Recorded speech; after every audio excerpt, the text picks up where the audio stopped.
Good afternoon, good afternoon, good afternoon. Welcome to Amplify Christian Church's first community workshop. I'm so excited to be here. I'm here with Reverend Orlando Scott here at Amplify Christian Church on Centerville Highway. And today we are going to do our first community workshop called Empowering Parents, advocating for your children's success. And that is very, very, very important for us here at the church. That definitely embodies community. So, here we're going to just talk a little bit about the beginning steps to what that means because this is the first in a 4-part workshop series. So, a little bit about me. My name is Denisha Dixon.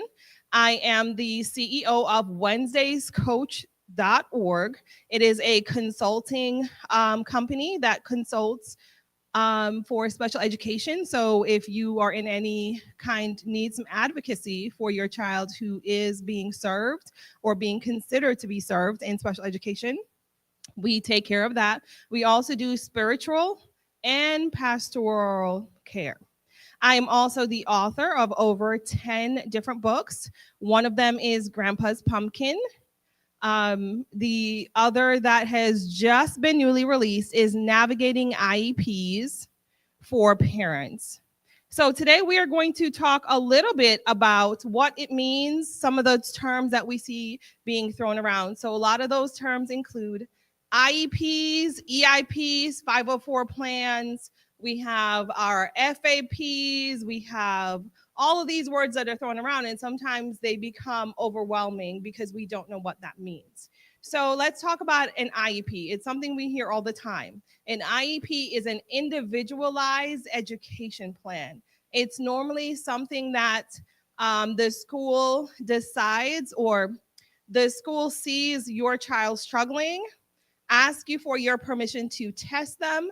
After a massive amount of tests, psychological evaluation, they get to use those information to determine as a team with the parents' input if that child will be served in special education. Now, that is very different from an EIP. Exact same letters, very different thing. An EIP is an education plan for those students who are struggling in the classroom. It's normally provided by the school, by another teacher that takes those kids in and does some more intermediate things. Usually that those programs are for reading and math only. And those would be smaller class sizes to help bring those children back up to grade level. We also have what a lot of people can are familiar with, which is our 504 plans. Our 504 plans normally include some kind of medical issues that children are experiencing that can affect their performance in the classroom. Oftentimes, those children might not be having academic issues. They just need a little bit more support in the classroom. So if you have a child who struggles with diabetes and those medications need to be taken care of, and that has to be done by the school nurse, though that might be covered under a 504 plan.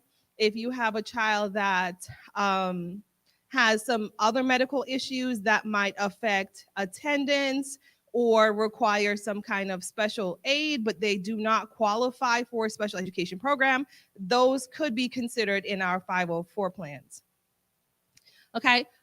So one of the things we need to do is we need to figure out what do our children need in order to be successful in the classroom and what can the school provide.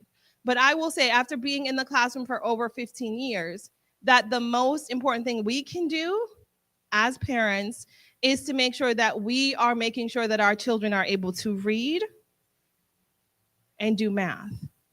And that we are instrumental about not worrying as much about their grades, but that they are truly functioning. Because if our children are struggling to read, then that is going to impact a lot of other things in the classroom. It's going to impact their science, their social studies, their functioning, their confidence.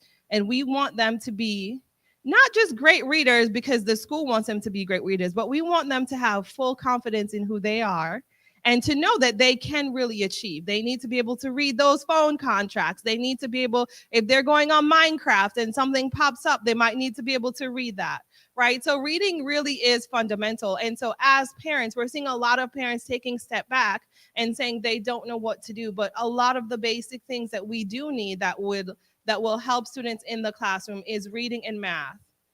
And some of those might require an extra tutor. It might require spending some time practicing those math skills. And so today I want to talk about the power of advocacy, showing up for your children in ways that show that you care. So one of the power of advocacy, especially K through 12, is if the staff, if the administrators and teachers know that you are going to show up, sometimes that has a positive impact on your children. If they are having the teacher days where they want to discuss grades with you, if there are field trips that you can make, if you can bake and volunteer anything, but if something is happening in the school with your child, I would always say send an email.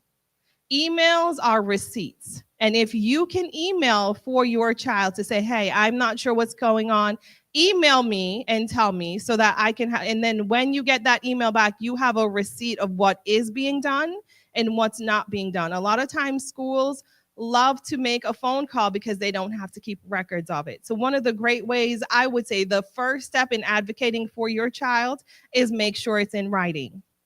And then if that your needs are not being met, escalate. So you first send an email to the teacher if there is an issue in the classroom. If that doesn't work, you copy that email and you send a copy of that email with your new email to the principal. And if that isn't working, then you're going to keep letting them know if my needs are not being met, if my child isn't being served, I'm going to escalate this problem up the ladder until I have to send it to the Board of Education. So the power of advocacy is now they're going to know that you have a copy of all communications, that you are serious about what your child needs, that even if you're not sure what those needs are, that you will get an advocate to help you. I cannot tell you how much that will help, making sure that the schools are stepping up and taking care of that they are meeting your child's needs. Another thing I want to talk about is the power that we have on the internet. So everything the schools are responsible for are not a secret. The Board of Education has printed, listed, and itemized all your rights as parents. Whether you are a parent of a child with special needs, or whether you are just a parent of a child in the public education system, or I now teach at a charter school. If your child goes to a charter school, all those parent rights are different. All the things that the school has to do for your children are different, but they're also not a secret. The school has to provide what those things are, and the Board of Education has listed it on their website. So when in doubt, go ahead, pull up the Board of Education's website and take a look at what it says your needs are and what it says you're entitled to. And if in doubt, you can always reach out to me on wednesdayscoach.org. There's a spot where it says if you need a free 5-minute consultation, and we can have a conversation about what those needs are and how the school might have to step in to take care of those needs. Sometimes parents are asking for things that the public school cannot provide. And that's also something that they might need to tell you. But if they're supposed to provide it, then they're just going to give you the runaround if they don't have the resources to do it. Okay? So I'm going to go into so many more details for those parents whose children are being tested for special education, and for those parents whose children are being served in special education in our next workshop, which is on March 15th. And of course, as everyone who has joined us here in person and those of us who will be viewing this video later, please, please, please let us know that you'll be coming so that we can welcome you. I will have, as I had today, I will have signed copies of all my books if someone wants to purchase it. And so they will be here with us today. If for any reason you are having issues between now and March 15th, the time of our next workshop, please feel free to, again, reach out to me at wednesdayscoach.org to see and schedule a free 5-minute consultation to see if maybe I can answer those questions or point you in the right direction. Again, thank you so much for joining us here for our free workshop, and we look forward to seeing you on March 15th.